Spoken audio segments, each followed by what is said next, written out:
Say hello to all of you from New York. I hope you are safe, sound, and that in one hand, and in the other hand, that you didn't spend too much time watching TV last night. But it's a pleasure and it's an honor to welcome all of you to the Columbia series of UNITAR, uh, dedicated to multilateral negotiations, mediation, conflict resolution, um, and leadership. We have with us one of the best professors that I ever met. He's a dear friend, Alexander Carter. She's the leader on the Columbia School of Law on these clinics, and she's very renowned. She's very humble.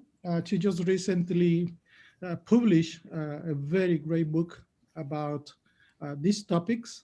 And I guess the title is 10 questions that you have to ask to be or to achieve your goals. And the title of the book is called Ask for More. So I invited you, and we will post the link where you can get it if you want it. But it's a real honor to be with her. Some clearinghouse process, please participate. Use the chat button to put your comments or your questions.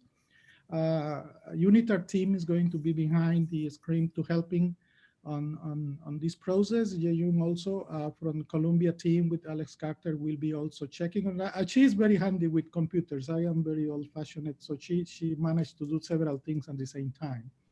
So I am not. So please interact with her, and you will have a more pleasant conversation. The other thing that I wanted to say, if you are interested in the small certificate, the humble certificate that UNITAR does, there are three possibilities. If you are unable to follow the three lessons, then you will have a kind of certificate. If you follow two sessions out of the three, then you will get another certificate, different one. And if you get the three courses that has been already put it through you, we're going to share against the scheduling. You will get the certificate signed by the Executive Director of UNITAR, Mr. Nikhil Seth, and the Dean of the Law School of Columbia. With all the certificates have the UNITAR logo and Columbia University logo. It's a good deja vu memory for the future.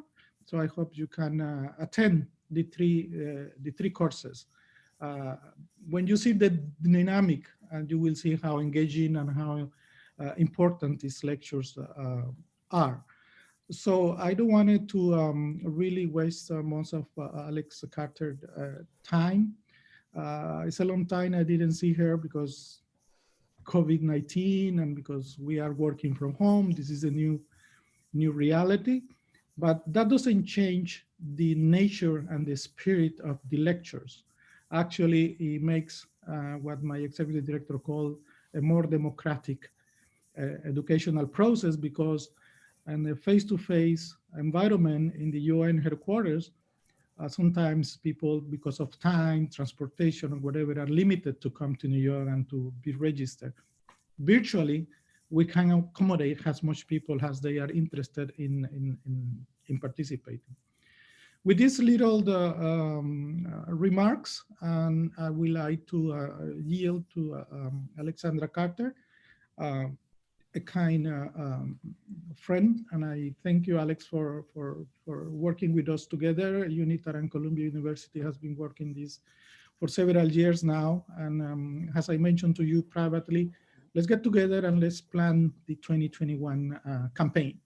So it will be a pleasure and an honor to host you. And I said that publicly because you see, no hidden agendas. So guys, enjoy your time with Alex. I'm going to be jumping in and out, not participate. I mean, you will see me on the screen sometime and sometimes you will not. I have other meetings to also to attend. But by the time being, Alex, I yield to you. And once again, from UNITAR, to you and your team, Jayon, thank you very much for your time. So I yield to you, Alex. Thank you, Marco. Ambassador Suazo, it is an honor to be with all of you here today. You know, I just want to take a moment to reflect on the Columbia UNITAR partnership. and our warm thanks for Ambassador Suazo and Pelayo and Amy and the entire UNITAR team for continuing to work with us and put this together. As I was getting ready for today, I was reflecting on a couple of things. One is that we started this partnership back in 2016. And I'm so glad that we had several years of building this into an incredibly strong partnership where we were leading a series of rigorous, experiential, interactive courses, just like if you were at Columbia Law School, except in the home of the United Nations, where together we could bring people from all over the world to study and to work toward the cause of peace and the Sustainable Development Goals. Then COVID-19 hit. And I just want to note that UNITAR, prior to this, was already working in the digital space. They had an app, they were making use of multiple learning technologies. And so this partnership continued to remain strong. And we worked out a new way that we could serve all of you here together. And as I sit here, I see that people are calling in from Asheville, from Sao Paulo, from England, from Qatar, from Fayetteville, Arkansas, Moscow, Russia, Turkey, Madagascar, Mannheim, Germany, India, Romania, Los Angeles, India, Brazil. We've got a couple people in Arkansas, Saudi Arabia. So people from Madrid and Brussels, from Egypt, all over the world, here we are gathered together, and it's just incredible that we can do this. I also wanted to take a moment to acknowledge up top, today's talk is about women and self-advocacy in negotiation, entitled Her Seat at the Table. And I want to acknowledge the timing that we are speaking about this at a moment when the US is in the middle of a historic national election. And we have on the ballot the question of whether we will have our first female vice president or not. We don't yet know the answer to that question.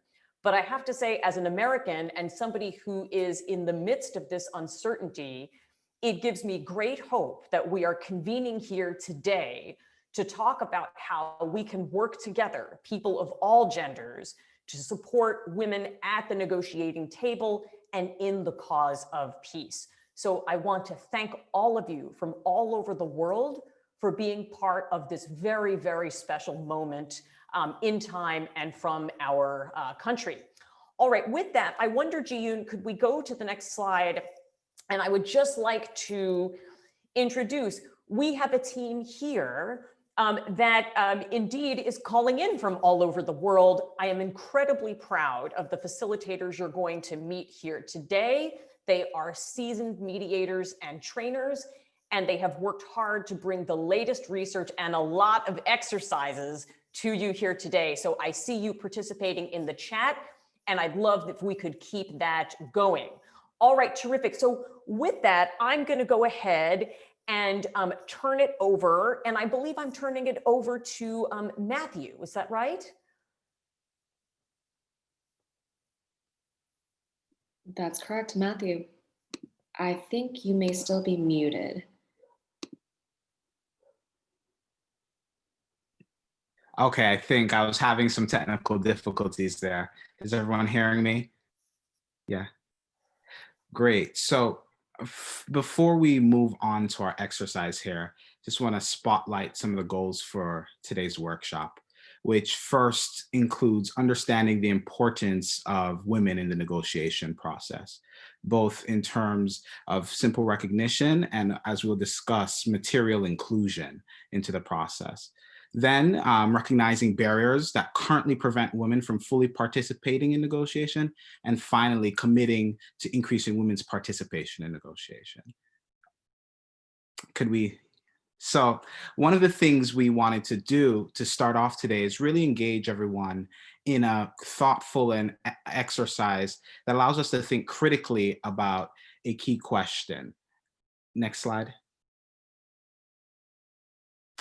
And the question will be, what does meaningful inclusion of women in negotiation processes look like, right? So what we're going to do at this point to start off is we're going to split everyone into small or smaller breakout rooms. We're going to ask that each of your rooms sort of discuss this question, talk about what you guys find to be the key points. And then when we come back together, we're going to hear back from some of you on some of those points. So whoever's in charge of the breakout room function, take it away.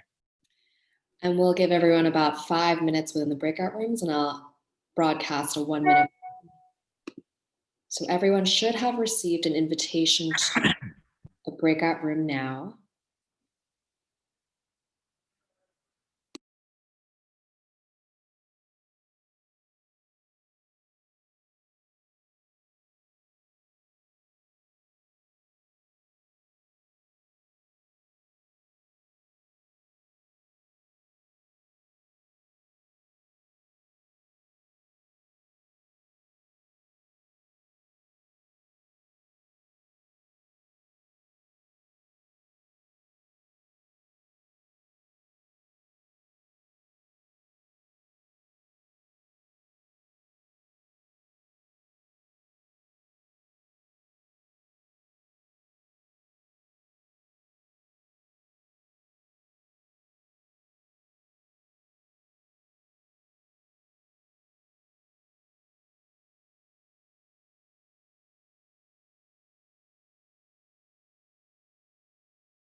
For those of you who may not be seeing an invite, sometimes if you go down to the bottom of the Zoom bar, you'll see a little notification that says 1 or a little red notification of some sort, and then that, or a room button, and that'll show you the invitation to the breakout room.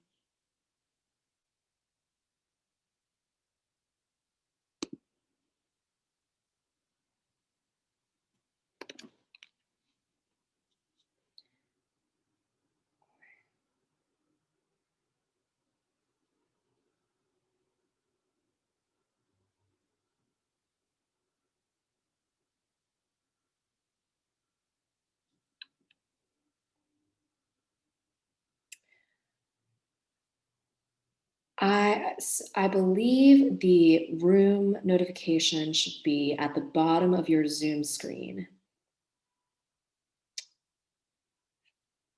If the invite doesn't, if you look at the bar where there should be a participants, chat, share screen, mute, stop video, that bar, there should be a red notification of some sort, a little dot, or maybe a button that says rooms. If you go to a button that says rooms,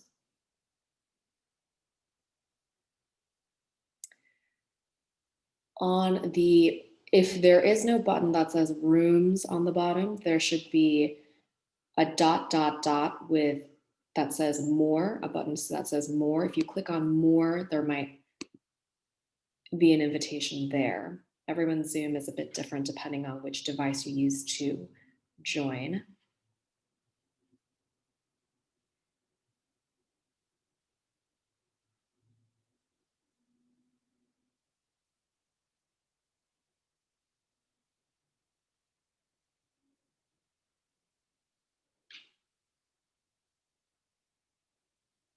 Everyone has been assigned to a room. Sometimes with the larger groups, the invitation doesn't pop up for whatever reason. Most people are actually in breakout rooms right now.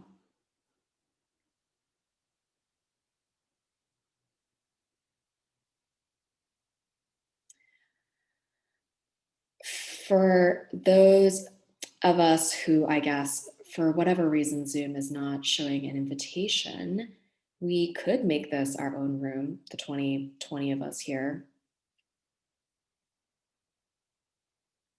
If anyone would like to unmute themselves and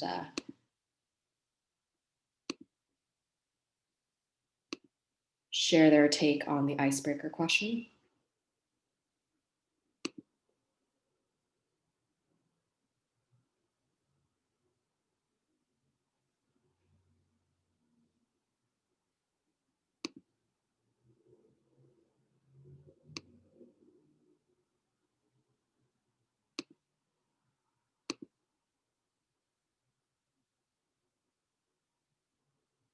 I am more than happy to participate in this room. So you can go ahead and unmute yourselves and share if you would like, as to what meaningful inclusion of women in peace processes and negotiation processes looks like.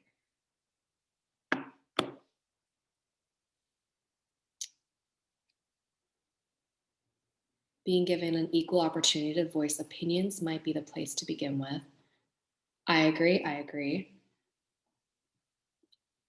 I guess my question is then, what does that equal opportunity look like? What are some actionable, strategies or things that we can do to create those equal opportunities?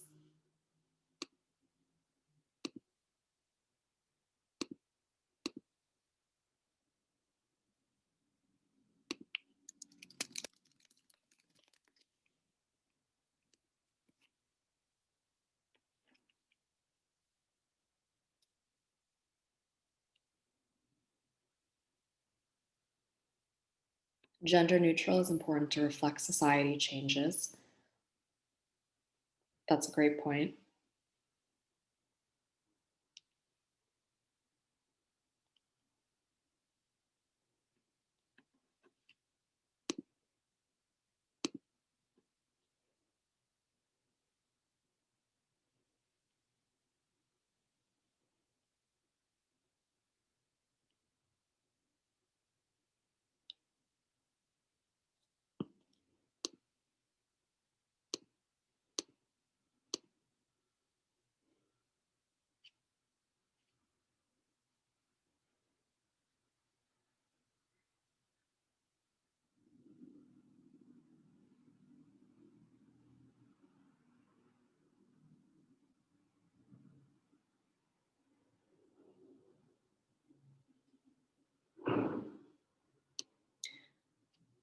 Oliver, feel free to unmute yourself and join the discussion.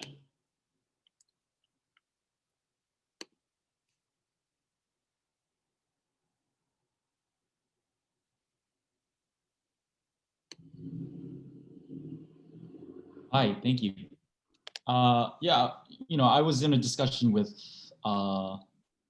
in a breakout room, and what we discussed was that the fact that there's a difference between just representation in numbers and representation which can be meaningful, which women in positions of leadership or influence, they're going to be role models for the next generation. So it's important to have that someone who looks like you be a part of that leadership process. Right.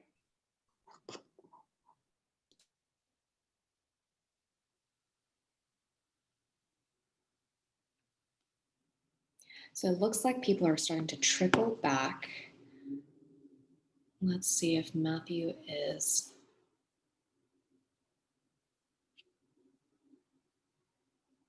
And there we go. Everyone should be back now. Matthew, do we have you on the line? Are you back in the main room?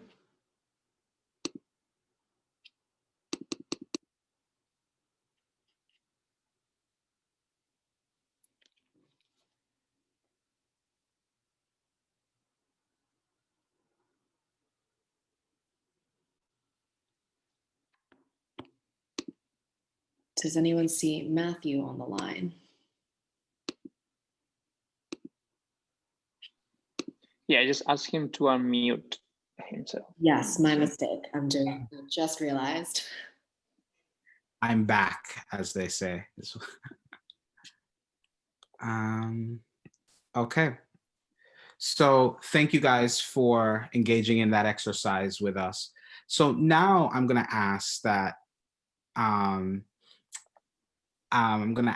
anybody who thinks that they would like to share what they were saying in their breakout rooms. I know that we had a robust and a great discussion in our room. So if anybody from our room wants to be the first to go, please just indicate whether you would like to share in the chat box with just your name, and then we'll call on a few of you. And we're going to ask that you share verbally here.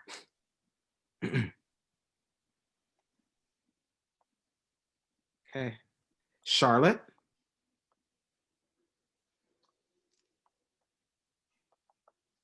Charlotte Furlow, are you there? So sorry, I saw you come up in the group in the chat. Can you hear me, guys? Yes. Lovely.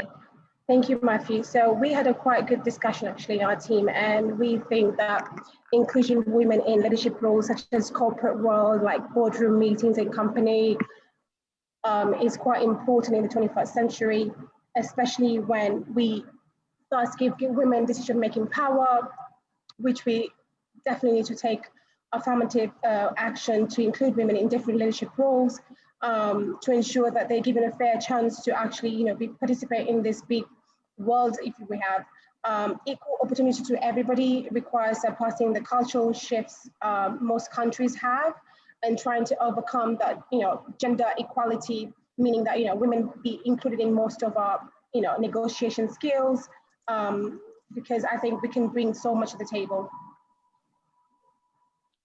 Thank you, Charlotte. Really appreciate that contribution. I see that, was it Jessica? Just to Hi. Yes. Yes, Jessica from Ireland. We were discussing three main points. First of all, we felt very strongly that females should have equal participation and should not be there just as a token, or not just be there as a representative of diverse or marginal groups, but that they should be valued just because what they bring to the table is valuable. Secondly, we were discussing that what females put forward should not be viewed just through a gender lens, in the sense that all their communication should not have to be self-censored or censored with a view of how it might be taken up by other female or male colleagues, just because of the gender component, when they're not speaking about anything that's got to do with gender, but that there is a kind of personal capacity, that perhaps sometimes communication styles, especially in the leadership, the female leadership role, that it maybe always have an extra dimension got to do with screen through a gender lens, that perhaps a female might be accused of saying something harshly, whereas a male would never be accused of being assertive, and having that being seen very negatively in the same instance. And then again, we were just discussing how female expertise should be there just because they're experts, that they're bringing to the table their expertise. And I mean, back to equality, just human dignity and equality, that male or female, that we're here because we have something of value. And then we're discussing how females should support other females, and also obviously males should be supporting females, and everyone should be supporting everyone. But that's very important to kind of develop female kind of women networks as well, just so that when women do raise a voice, that other women support that as well. Thank you. Great. So we hear a little bit of amplification being necessary here, of women amplifying the voices of other women. Very interesting observation. I'm going to take one more just because of time restrictions. I see that the chat is going strong, and please forgive me if I pronounce the name wrong, but Siddiqui?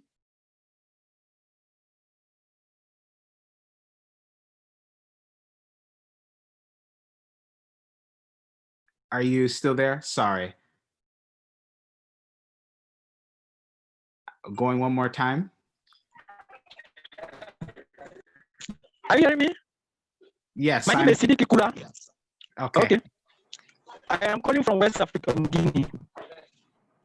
We're But I here. think that we are talking about Agenda 2030 with a specific goal of gender equality. We can't go without women inclusion when if we need to achieve the 2030 agenda. I think that specifically in West Africa here, we used to put aside women or to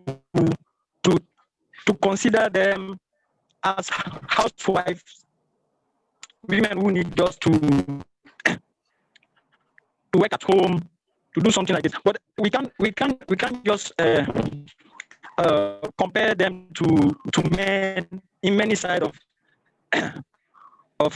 in many sectors, like experts, like those who need to go forward to create enterprise business enterprises or companies, so on. So they are very limited in their in their in their achievement. So we need to see all these things to include them. Maybe social or economic inclusion in any sectors in order to achieve the 2030 agenda. This is very serious here in Africa. We need to mention this, the inclusion, economic or social inclusion of women. Thank you. Great. So we've heard, some also a cultural dimension to this as well, about, historical cultural expectations of women's roles. So with that, June, can we move to the next slide? So, we thought it was fitting, being that we're here presenting in the UN, that we talk about major conflict and women at the negotiation table in terms of that conflict. So we're talking about the Syrian conflict, and really we would like to focus on some of the comments and observations of Miriam Jalabi, where she talks about the role of Syrian women at the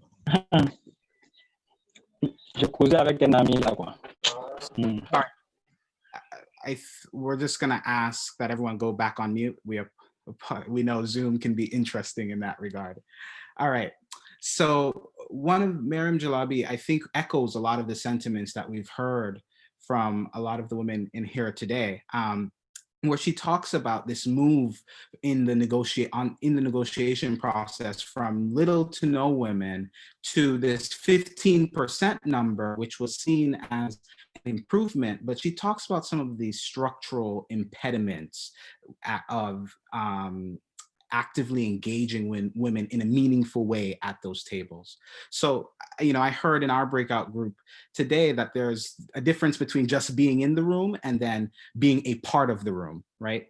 So she talks about, for instance, at the negotiation table, there not being meaningful inclusion for women's voices. There were scattered voices, and arms of the negotiation, such as the military wing, for instance, had much more prevalent voice than women structurally. So you can see how the representation there didn't allow me to be a part of the room in a meaningful way because of the structural impediments of the process. Secondarily, she talks about Stefan de Mistura's advisory committee of all women, which was again seen as a substantive leap in the negotiation process. But again, she talks about the limitation of the advisory role of women.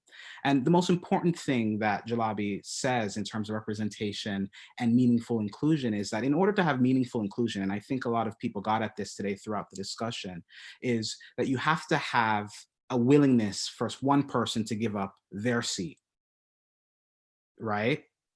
And she makes the subway to she makes the comparison to the New York subway. Anybody who's been to New York knows that people are very reluctant to give up their seats, even to people who need it far more than them or need to be seated, you know. And one of the interesting things about what she says is, in order for to have meaningful inclusion of women in the process, what's going to happen is people are going to have to really either choose to give up their seat or at least share their seat, right? And that often is a hard roadblock to get to because of some of the factors mentioned today, both cultural perceptions of women and also just, you know, sort of, I guess, the humanistic sense of people being reluctant to give up the power that they have. So that was a very interesting observation, and we're going to move on to Erica. And thank you guys so much for this really interesting and dynamic discussion.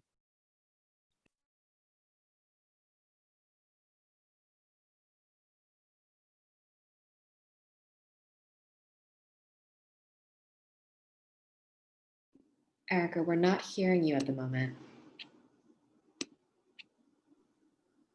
Hi, can you hear me now? Yes, perfect. Sorry, thank you. Technical difficulties. Thank you so much, Matthew. And hi, everyone. As Matthew mentioned, my name is Erica. It's great to be here today.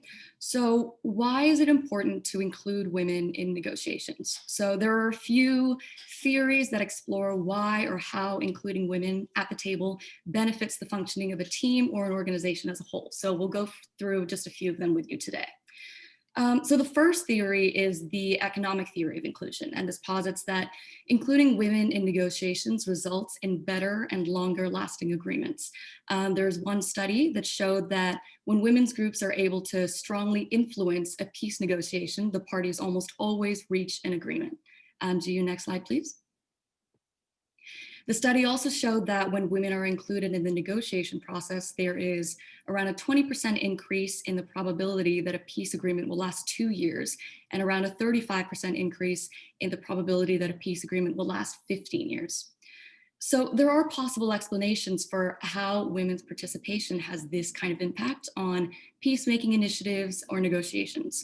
And one such explanation is that on average, women are more likely to be perceived by colleagues or members of society as being more trustworthy, more likely to be caregivers, more attuned to social and civic responsibilities compared to their male counterparts. Women are also perceived to be more fluid and flexible in their thinking and at understanding different perspectives. So this is a strong argument for empowering women, and it does recognize that women have very crucial contributions to bring to the table. Next slide, please. So those are the strengths of a theory like this. But one potential drawback of this theory is that it might paradoxically keep women from becoming fully integrated at the table because it reinforces certain stereotypes.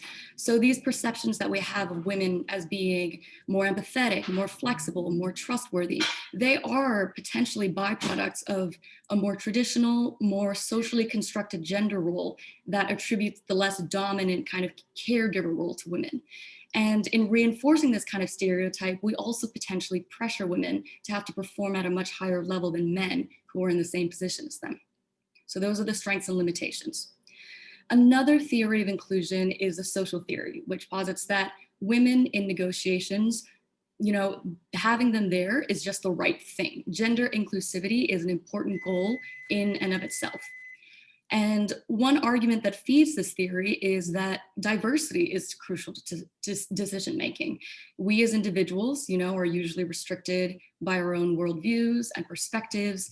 And when individuals who have the same backgrounds and characteristics form a group, this homogenous group is limited in the range of issues it can consider and the methods by which it tackles these issues. This group is also more susceptible, for example, to intense polarization. And so having a more diverse group, which can include both men and women, brings fresh perspective and better solutions to the team. So this is also a strong argument for empowering and including women at the table. And it also pushes us to recognize the intrinsic value of women. Now, one huge limitation of this theory is that implementing gender diversity for the sake of theoretical structural change does not necessarily resonate with every single individual that already sits in the structure. And this was a really important point that came up in our small breakout groups and in the main session, the fact that there's a potential danger of tokenizing women for the sake of optics. So that is something that potentially makes this theory a little bit less effective. Okay, and now I will turn this over to my colleague Ji Yoon, who will discuss certain initiatives that have taken place at the UN to increase inclusion for women. Yes, thank you, Erica. Can everyone hear me? Wonderful. So there is a special relevance to including women in the UN. First and foremost, achieving gender equality and empowerment for all women and girls is a standalone goal within the Sustainable Development Goals at the UN. It's goal number 5, as many of you are aware. But it's also a key part of all of the other Sustainable Development Goals, so that these goals make a real difference in the lives of women and girls everywhere.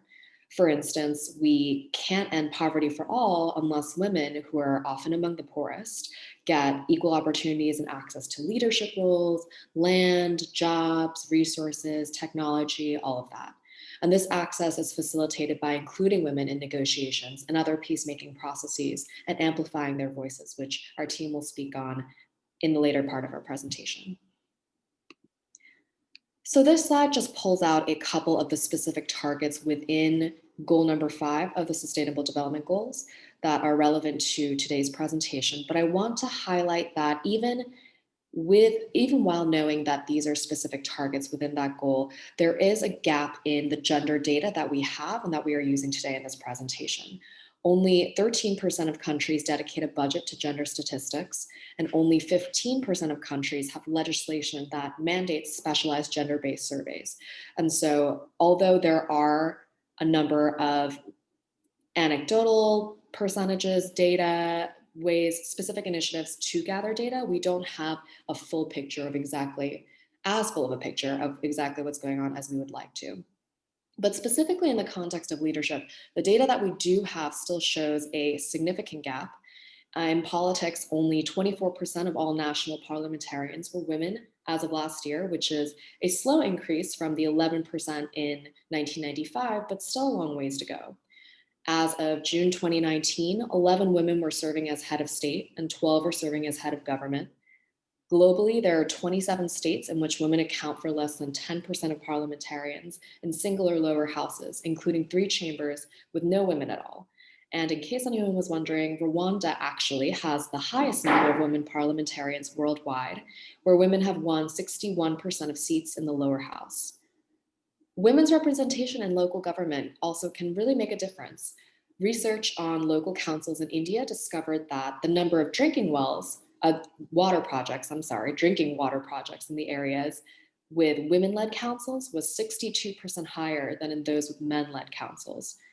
Also in Norway, a direct causal relationship between the presence of women in municipal councils and childcare coverage was found.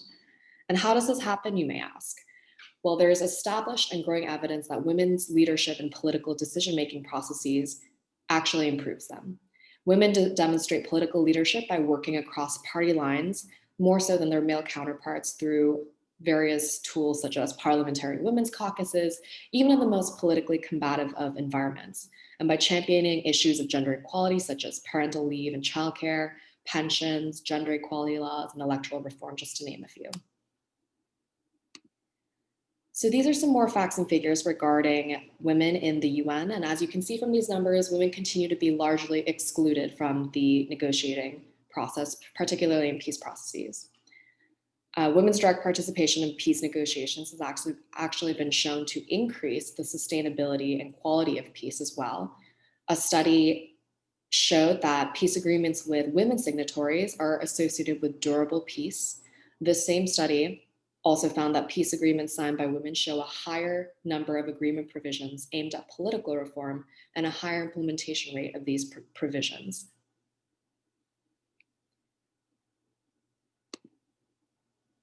And to further elaborate on what is happening in the UN and what else is left to be done, I will throw it back to my colleague, Erica.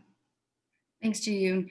And, you know, so as June said, there are so many initiatives taking place to improve this kind of inclusion of women in the workplace and at the negotiation table. But of course, there's still more progress to be made and there's more to be done. Currently, women still make up around a quarter of the UN's highest positions, and there are continuous appeals for the UN to spotlight the candidacies of women for these high positions and increase transparency in the candidate selection process. So, for example, though countries can nominate candidates for the UN Secretary General position, final Security Council deliberations take place behind closed doors. And so member states, you know, are not directly involved in these final discussions. And there's a coalition of NGOs that have been asking for more open and more inclusive selection procedures through a campaign called 1 for 7 billion, Find the Best UN Leader.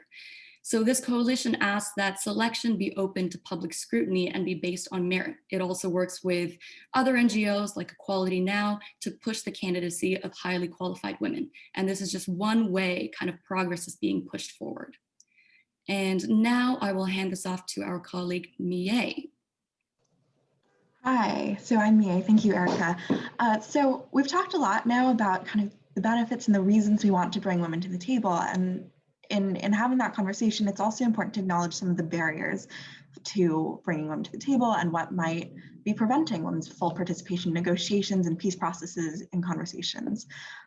So starting off discussing kind of what is a barrier to getting to the table, there are a few frames to think about this, and one was suggested by someone involved in a kind of discussion about peace processes in Myanmar, and their thought was there are kind of conceptual barriers that they saw. So historical perspectives of war and peace, perhaps, as being kind of a male-dominated field, might be a conceptual barrier to thinking about involving women more in this type of conversation. So the subject matter of the conversation could come into play in thinking about inclusion. Additionally, structural barriers. So if there are certain types of negotiations that only involve people of a certain level of seniority, for example, say people who have had a certain number of years of experience in this type of negotiation, but there aren't as many openings for women at lower levels to give them that experience or to bring them up in the structure, that's another potential barrier to bringing women into these important conversations.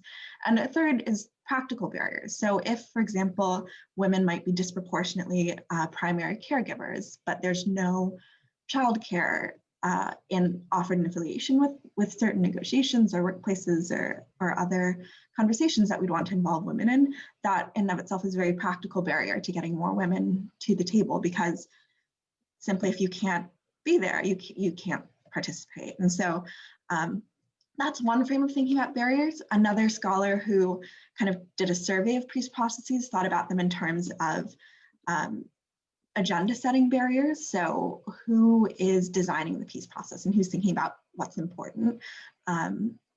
Access to process barriers. And so that's kind of what the conceptual, structural, and practical barriers were.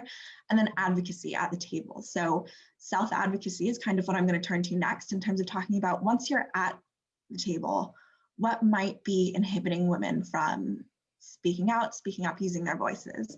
And so one thing is this kind of tightrope of thinking about, if I speak, will this change how I'm perceived? And so a lot of the studies and articles I do for this section are from the North American workplace context, but I think there's a lot there that may have some parallels in different types of peace processes or negotiations. And so in the context I'm talking about it, there was a study, for example, that male executives, when they spoke more than their peers, were perceived as 10% more competent, whereas women executives, when they spoke more than their peers, were perceived as 14% less competent.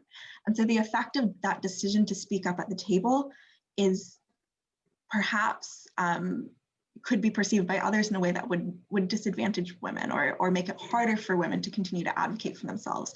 There are other ways this plays out. Male employees who speak out more are perceived to be more helpful. Women employees who do the same are perceived neutrally or even to be less helpful. And so even this kind of threshold decision of whether or not to speak up at the table that you're at really can have an impact on perception. And even managing to speak up can be difficult, and that women are substantially more interrupted than men. This happens in a number of forms, including in the United States Supreme Court. It's kind of well recognized that the women justices are more interrupted by the male justices and even by male advocates in the process of oral hearings than the male justices. So that's kind of, in this decision to speak, a barrier. And then even once you've kind of made that decision to speak up, there are barriers in perception based on how you speak. So the next slide we get into the way women used language in self-advocacy sometimes can be inhibit their kind of self-advocacy. So part of this might be because of this double bind of recognizing that speaking up may be perceived negatively. And so maybe you try to cushion that by using kind of softer, nicer language than you might otherwise. But that can lead to women downplaying their authority or using we rather than I when describing achievements. And so these little kind of differences in how women and men use language can also impact the degree and ability women have at the table once they've decided to speak to kind of have influence and be perceived as kind of equal participants in the conversation. And so at that, I'll turn it back to Ji-yoon, I think, for an activity. So before we dive into actionable tools and strategies for how to address self-advocacy and bringing women to the table, let's reflect a little bit. Please answer this question in the chat box. What do you think are some concrete actions you can take to overcome these barriers that Mie just spoke about and Erica and I addressed as well? There's been a lot of good contributions in the chat regarding the barriers themselves, but what do you think are some actions we can take to overcome these? Can we see the slide of barriers? Sure.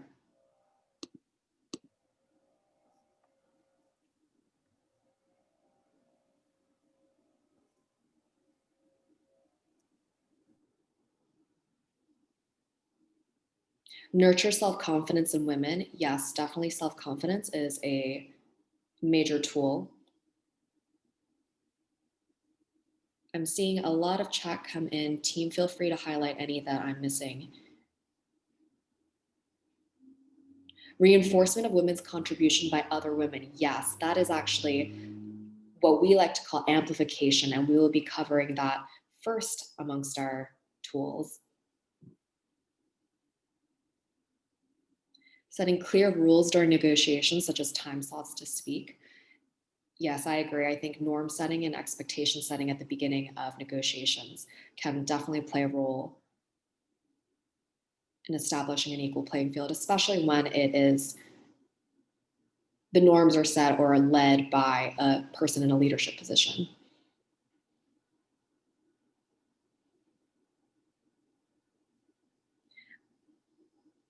Ariel, yes, I think for women, we need to take the action of being on the spaces where policies are being made and fight to change them. Run, vote, get elected, elect women. I love that. That is definitely all action that can contribute to creating a seat at the table. Intentional collaboration amongst women as opposed to seeing each other as competition. I do think that is an important dynamic. I think that also speaks to this tool of amplification that I mentioned earlier about naming each other's accomplishments and echoing these voices. So these are all incredible points. I definitely do not have time to address all of them, but I'm glad that the wheels are turning regarding tools that we can use. And with that, I will turn it over to my colleague Meyer to get us started on those tools. Good morning, everyone. So some major strategies for gender equality are amplification, separating intent and impact, mirror and window questions, and allyship. So I'll start with amplification. Amplification is a very powerful tool because it can be both used by women to boost each other's voices, to boost their own voice, as well as allies who want to make sure that women are being heard. If you're familiar with the New York subway, which I think Matthew brought up earlier, You might be familiar with the campaign, if you see something, say something. And that is sort of the general principle of amplification. It's a tool that you can use to, the moment that you see that a woman's voice is maybe not being heard, or a point that has been made in a meeting or in a space hasn't been recognized, you say something and you repeat the point and make sure that you amplify your voice, your partner's voice, other women's voices. So the Obama White House is a great example of this. About 2/3 of the staffers in the Obama White House were men. So women in the Obama White House realized that they could make sure that they were being heard in meetings by repeating each other's points. So if the point wasn't understood or heard from one woman, another woman would repeat the point until the point would be recognized. And what I think is really interesting about this is that one, allowed women to make themselves heard, but two, meant that a lot of the pitfalls in communication, such as women saying, we did this instead of I did this, were avoided, because you were able to see sort of whose contribution was whose and where the contributions came from. So one of the things I love about this quote from the Obama aide, we just started doing it and made a purpose of doing it, it was an everyday thing, is that amplification is something that can be used daily. And the results of the use of amplification in the Obama White House were that more women began to be called on. And I think that is something that's interesting, is that once we start amplifying women's voices, we all get more comfortable with calling on women, because we know that there are great points and perspectives that women can share. And I love the shine theory. I don't shine if you don't shine. And this idea of amplification being just an incredible tool to make sure that we have better conversations, more productive conversations, and ensure that we not only have women with a seat at the table, but that their participation is honored and respected. So speak her name and give her credit. I'm going to pass this slide on to my colleague, Jess. Thank you so much, Meyer. So I'm going to speak a little bit more on separating intent from impact. So before I get into this discussion, I think it's important to share a couple things. So, we as people thrive on communication.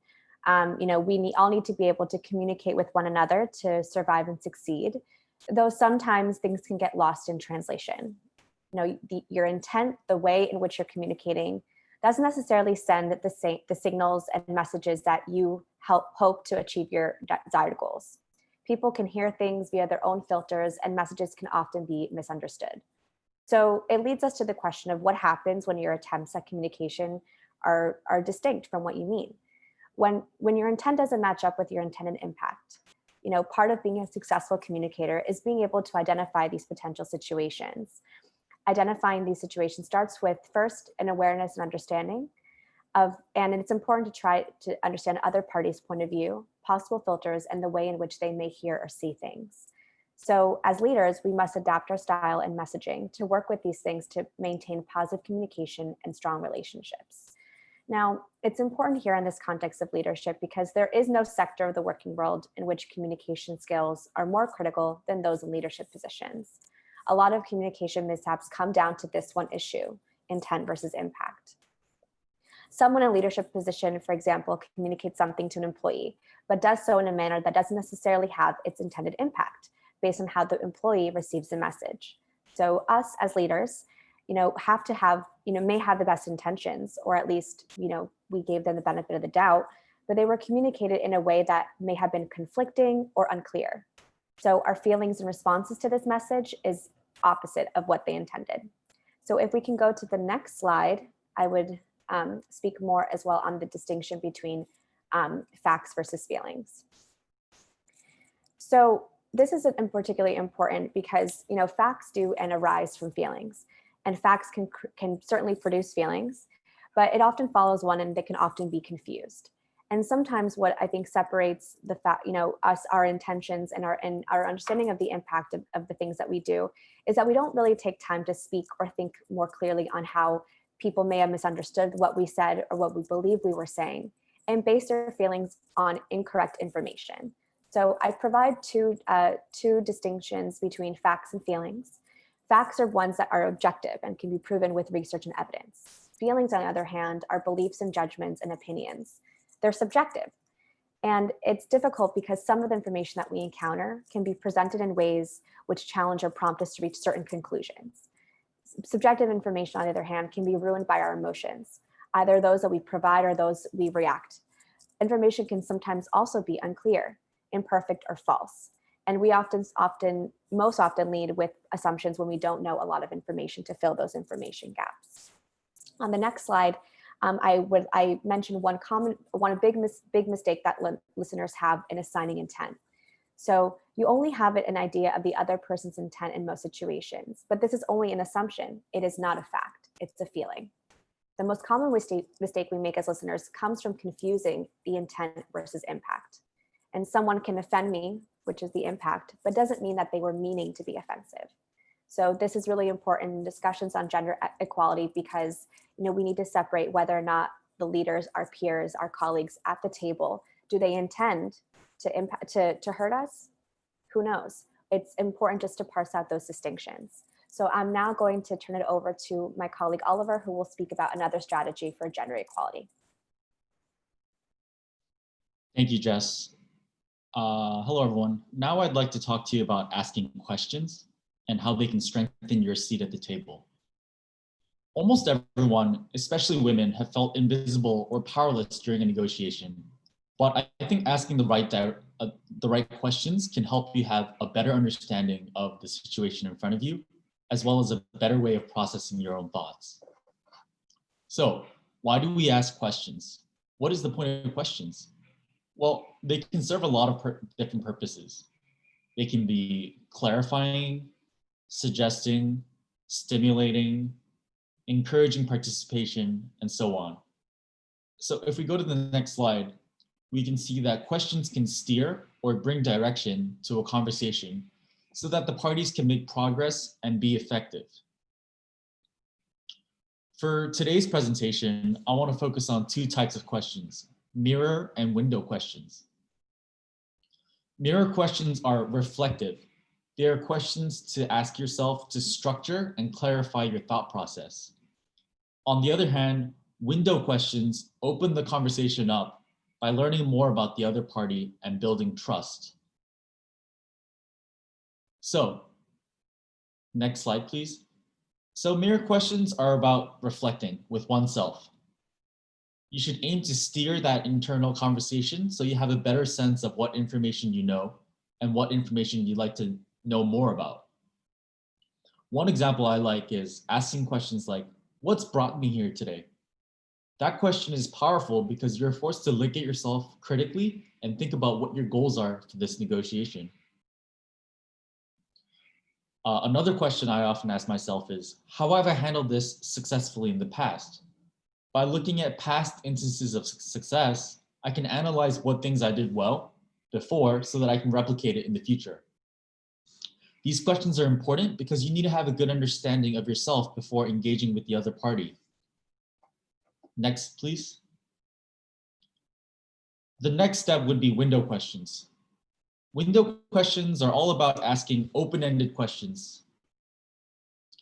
Open-ended questions are broad questions, so you can get a lot of different information. These questions can help you build trust. For example, asking the other party, what's concerning you about this proposal? Achieves several things. First, it is a broad question, which invites the other party to give more information. Second, it builds trust among parties as you are displaying your attention, your care for the problem that you are facing. So, how do we utilize mirror and window questions in a real life situation? The mirror and window techniques are applicable for any conversation which needs more direction or impact. Let's imagine a scenario in which you are in a negotiation with a diplomat from another country. that diplomat is discussing his or her thoughts about some new projects. First, you can ask yourself some mirror questions like, what are my goals when talking to this person? You can store it mentally in your head or scribble it down so you know, just so you know what you're trying to achieve. Next, you can ask window questions to the other party. What are your concerns about this project? Or what will it take for you to feel better about the project? These questions will help you better understand the problem you have and move the discussion forward. In all, I think asking these right questions is so valuable. It will empower you and strengthen your voice during these negotiations. Next, my colleague Cam will discuss allyship. Thank you. Thanks so much, Oliver. So as he mentioned, what we're going to go into today is one final important tool for promoting gender equality, and that's allyship. So what that means is understanding the imbalances in opportunity and power that are affecting others, unlike yourselves, and working to correct them. So when we ask what an ally is, we should think about a person that belongs to a dominant group in a culture or society, or a boardroom or a business, who challenges the status quo and actively promotes and aspires to advance cultures of inclusion through intentional, positive, and conscious efforts. So kind of a corollary to this is the question of who can be an ally, and thankfully the answer to this is that all of us can be, because privilege is intersectional. Men can be allies to women, white women can be allies to people of color, cis and straight people can be allies to members of the LGBTQI community, and economically privileged people can be allies to those who are not similarly situated. So it really is kind of a whole wide encompassing group of people who can act as allies. And when you do act as an ally, you exist somewhere on this ally-agent continuum that we have here on the slide. So basically that means that there's a spectrum of action in which you could either be on the left side of the screen, an ally who takes action and challenges the status quo, or you can be what we have on the right side of the screen, an agent. And this is a person who belongs to a dominant group, but takes actions to maintain and support the inequitable systems that they exist in. So this could look like refusing to acknowledge others' lived experiences or failing to center impacted people. But what if you're kind of in the middle? You don't really see yourself as, an agent of the status quo, but you haven't quite done the actions necessary to be an ally under this scheme. Well, if you're a passive individual in the middle, you are still making a conscious choice. You're choosing not to challenge the status quo. You're choosing not to lift up people who have not otherwise kind of been given those same opportunities. And so by not actively challenging or supporting the status quo, you're indirectly reinforcing it. Therefore, kind of what we say is that there's no such thing as a passive or silent ally.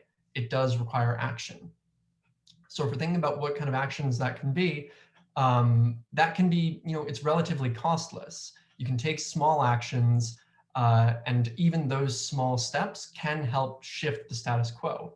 So what can that look like? That could be listening with empathy and making an effort to understand others' experiences. So just kind of starting by listening and, actually really listening, to listen for understanding.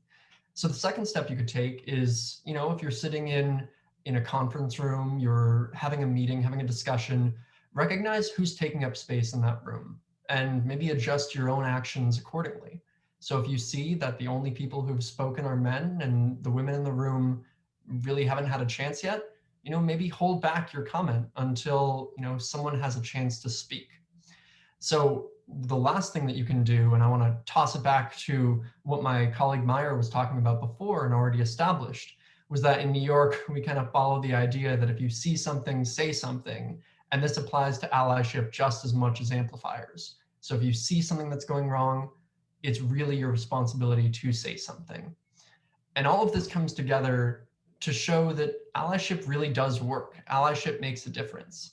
It can have a ripple effect in group settings where allyship, in and of itself is a step towards progress, but its impact can also be felt throughout organizations, rooms, conferences, what have you.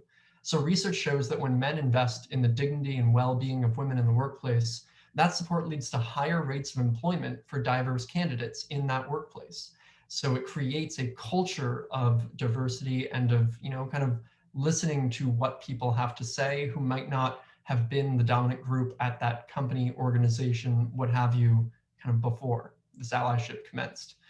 Especially if we're looking at male-dominated fields, we can also see that women who had senior male mentors showed higher rates of satisfaction with their career trajectory than those who didn't. And this makes sense because male mentors can provide women access to increased opportunities, whereas there may otherwise be some type of insular environment that's pushing them down. So if you are a man with power in those instances, you can provide mentorship to women and allow that change to really ripple across the company.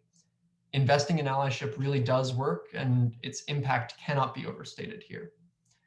So to finish this off, we're going to toss it back to Alex to offer kind of a final reflection for people to participate in. Thank you. Thank you, Cam. And I want to take a moment to amplify and acknowledge the incredible team that worked together today. I think this is allyship in action, just as I've seen the comments in the chat box as well, people talking about challenges they faced and strategies they might use. And I would love to just give you this point and have people weigh in the chat here. So what is one change that you're excited to implement going forward after our discussion today? And while you're thinking about this, I wanted to go back and summarize a few things that I heard earlier over the course of the workshop. So I heard people talking about strategies in a few different areas. The first was working together as a group. And I think this last point about allyship, and the earlier points about amplification really highlight this. So a number of people in the chat have said various ways that we can be working together. Some people also talked about skills, ways that women can be provided spaces to upskill and to acquire things that are tools that will help them in whatever circumstances or whatever cultural barriers they may be facing. And then the third type of intervention I heard people talking about was structural. So policies, people talked about leave policies or thinking about different affirmative action measures to make sure that women are included in all levels of government and also in the private sector. So those are some of the categories I've heard. I'm now going to go to the chat, and I would love to hear your reflections on a change that you might implement, something that you're going to take away from this workshop now. And here's what I want you to do. I'd love for you all to, in addition to writing this in the chat box, I want you to write it down on a piece of paper. Do you know why? The reason is, or type it out for yourself, the reason is there's research to show that if you write down a goal or write down something that you're going to do, your chances of achieving it are much greater. Okay, so I'm going to ask you all to take that action as we head toward the end of our time together today. Let me go into the chat. Okay, so Brenda says, I'm definitely going to implement the amplification strategy in meetings. That's great, Brenda. And I think amplification is so powerful because we can do it immediately. And when you amplify people, part of what you do is you create really strong teams. Brenda, the next time you amplify something, I promise you that person will not forget it. They will work really hard for you and with you. Okay, so Bernice says, focus on allyship. That's wonderful. Marcella says, I'm going to identify allies and seek male mentorship. That is great. Remember that this is kind of a two-part process. The one is being an ally to others, or amplifying others. And then it's, on the other hand, seeking out those allies and mentors. It's important. So as a woman, I want to have other women in my corner, but it's also important for me to approach men and say, I'm here today to talk about how we might help me advance in my career. Okay, I'm going to the rest. Lisa says the mirror and window questions should be part of basic education in any situation. Well, I'm biased, Lisa, because I wrote this book, but I really agree with you. And let me say something about that. When you take a moment to ask yourself the right questions, you are so much more clear in your objectives in any situation. You go in being the master of your own feelings, your needs, and your situation. You're then having a clearer head so that you can really listen to what the other person is saying to you, which is so important for negotiation. Okay, Naya says, I want to recognize allyship. And she talks about, I want to recognize the male colleagues leading the discussions and participating. Yes, we want to do this. I think, this is part of, the he for she movement, right? Where at the UN and elsewhere, you have had men speaking up. In fact, I'd like to tell you all a story. I read an article last year. I'm a lawyer by training. And I read an article last year about a very senior male partner, I think in the UK. And he had been honored with an award. I want to say it was a prestigious award for the top lawyers in the UK. It might have been Chambers or some organization like that. And he wrote a long letter, public, where he said, I'm going to turn down this award because I see that women are grossly underrepresented among the awardees. And so until this organization sees fit to meaningfully include women, then you can leave my name off of the list. Remember at the beginning, we talked about who's going to give up a seat at the table or find ways to expand the table. And this was an example of somebody, allyship in action. He took a tangible action that could have had impact for him. And he said, I'm going to take myself out of the table and ask you to create a seat for a woman. This is a very powerful market move that created major headlines all over the world. Okay, let's see what else we have in the chat. Oh my goodness, we have, okay, Shrishti says, I'm a bit of a young graduate in law, but I'll strive to do my bit. We all can play a part. Laura, I think we could influence basic education programs to address inclusion from an early age. Laura, I'm with you. In fact, earlier in the chat, I was talking about how the UN itself says that whether we achieve the Sustainable Development Goals depends in large part on how we are treating our 10-year-old girls. Because if at that age, we are empowering young women and equipping them and giving them the tools they need to succeed, we're going to be in a much better place. So Maureen says, understanding power of allyship, allies for both men and women. Layla says, what about how we treat our 10-year-old boys? Absolutely, Layla. And this is not to leave boys or men out of the equation. I think it's to recognize that historically around the world, it's been tougher for women and girls to get that education and to be meaningfully included. Okay, and Avni says also early education tools. All right, I'm looking here. Allyship, yes, okay, I'm going back. Martia says, when I feel insecure about my place at the table, I will reflect on whether it is based on a fact or a feeling. Fantastic, that's really great. And by the way, let me give all of you a tip. We touched on this a little bit earlier, but let's say you're going to meeting after meeting and you're not being included at the table. We talked about negotiating process as well as substance. So one thing you can do is go to the head of the meeting early and say, I'd like to make some comments today. What would be a good time for us to include them? Don't ask, can I make my comments? Say, how can we work these in, or when would be the best time? So in other words, approach from a place of assuming that your contributions will be heard. Chimungari says, I will contribute to the implementation of Goal 5 as a diplomat, and at the same time, I will be proactive in seeking a male ally in a better implementation of the gender policy that the Ministry of Foreign Affairs of Mongolia has adopted recently. Fantastic goal. Okay. I'm going down to the bottom of the chat, and team, if there's stuff from the top I have missed, feel free to let me know. Kalila says, encourage norm setting at the beginning of negotiation processes. This is a fantastic point, Kalila. So there is at least 2 negotiations in every negotiation, right?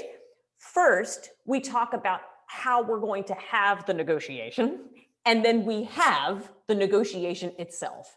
And so thinking about how can we decide, right? If Ji-yoon and Cam and Jessica and Oliver and I are having a team meeting, a good first step is for us to say, okay, how do we want to have this discussion today?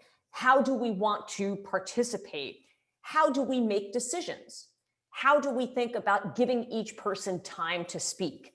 And then we move on to the subject that we're actually discussing. So it's really, really a good one.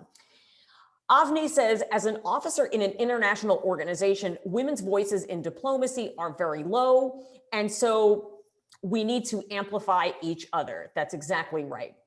Okay, I'm taking a look again in the chat. Lisa asked, do you have additional sources and a literature list? Lisa, thank you for that question. I want you to note that in the slides, which we're going to distribute, we have citations on virtually every slide that give you more articles that you can use to show you the points that are on those slides. If you read those and want further, please get in touch with us. We're going to tell you how. From Rochelle from Jamaica says, we need to ensure that boys are taught early about these issues. Rochelle, that is a great point. I think that educating boys and letting them know ways that they can help tangibly, that we can support each other and work together is so, so important. Okay. Let's see what else. Any others, team, that I have missed? And Mihaela says, yes, sharing all of this knowledge and tools in order to multiply impact. That is actually, Mihaela, that is a great point. And I would say then, if there are other people you know in your diplomatic community who could benefit from these trainings, who would be interested, would you share about your experience here today? I think it is so powerful to, at the end of a workshop like this, to talk to a few people in your life and say, I learned this great tool today. Or have you ever thought about coming to this workshop and learning more tools to help? I think the more we can spread the word, the more that this message will multiply and we will achieve change. Francisca says, can we also have access to the record of this event? Yes, we can. Susan, thank you so much. I'm glad that you feel empowered. And I'm wondering if I could, conclude with a story for all of you. Sometimes I think that women feel as though if we stand up, if we work to claim our worth, that it's going to leave less for other people. Let's talk about, seats at the table. I think sometimes we worry that if we sit in our seats, that it leaves fewer seats for other women.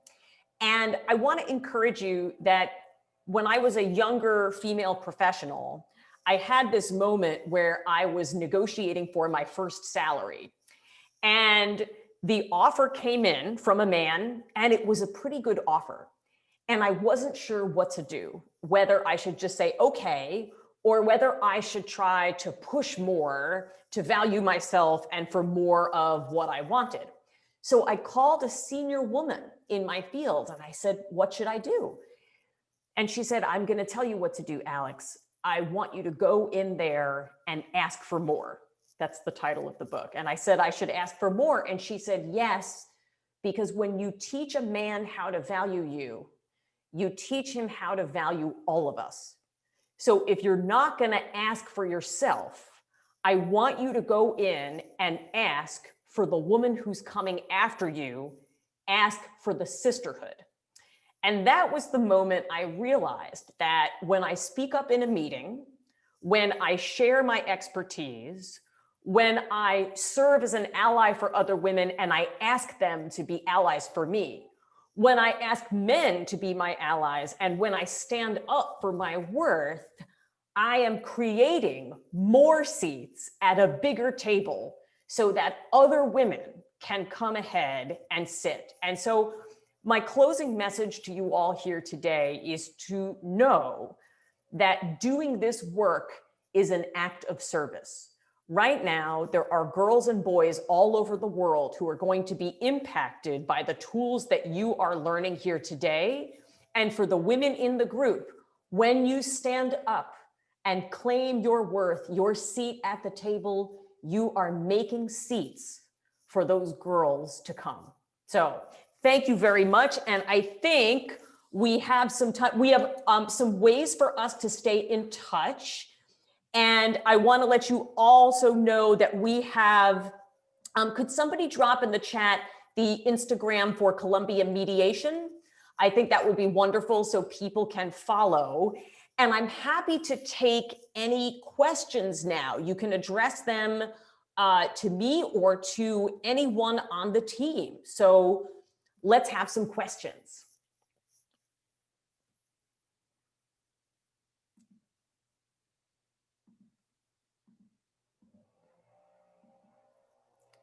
Okay, let's look here.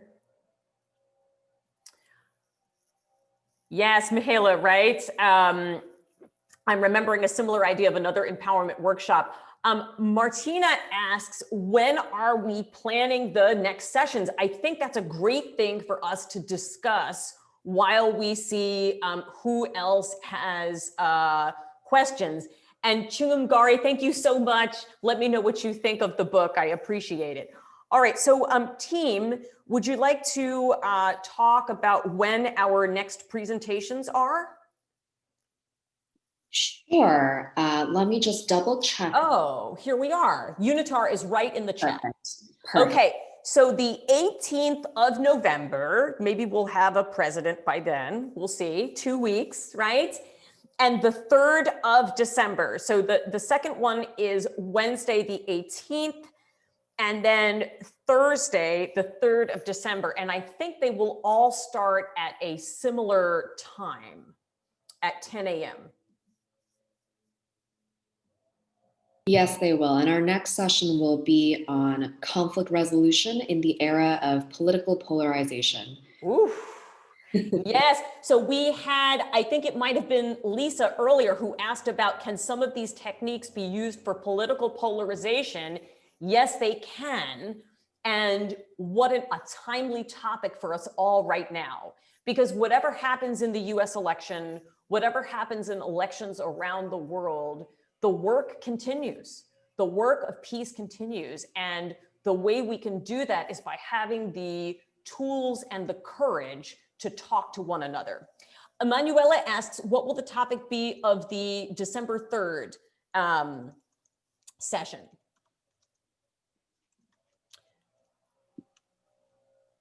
I'm pulling that up right now.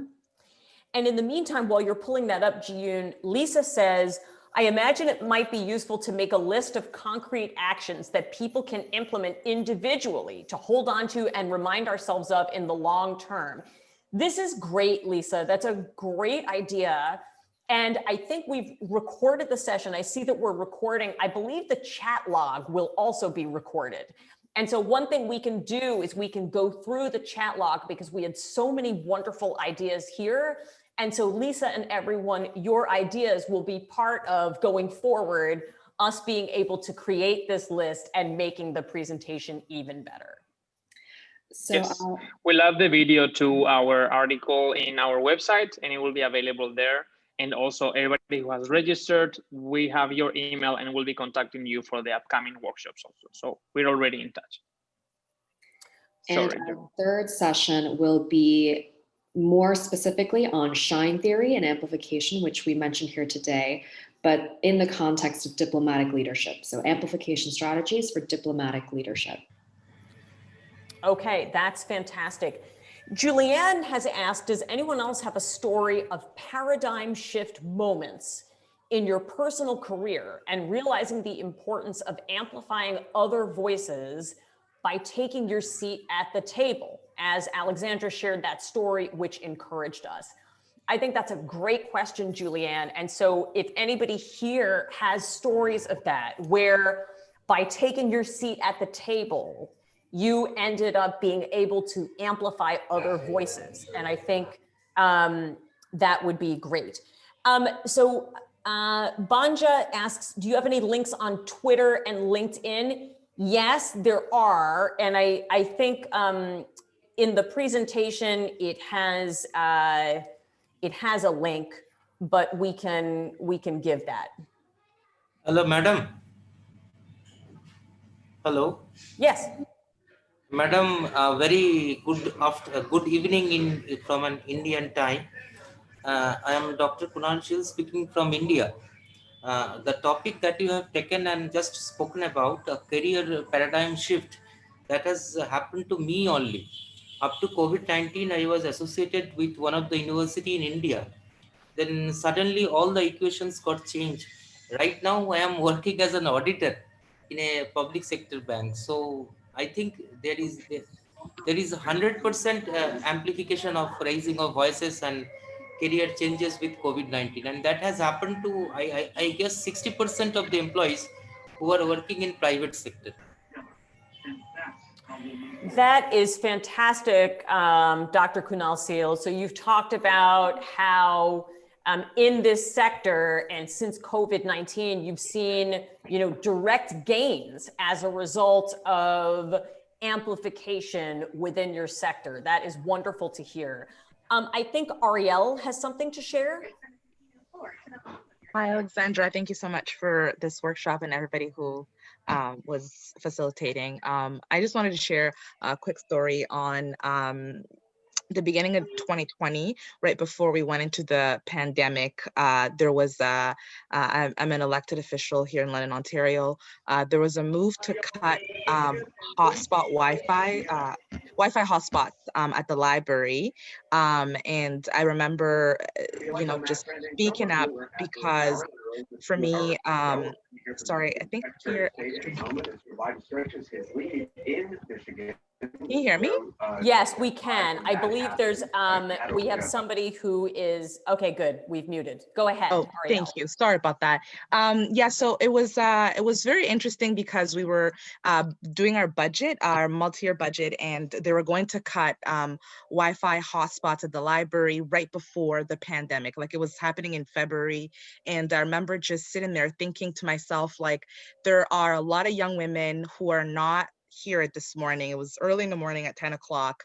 A lot of people who use this service are at work, they're at school, they're living their daily lives, and they're going to wake up or they're going to come back to their lives to realize that this service that they hold on so dearly has been cut. And I got up and spoke against it and also used the reference of the United States, how at some point they wanted to privatize libraries and it really just didn't work out, and just showing that example to try and avoid our city making the same mistake.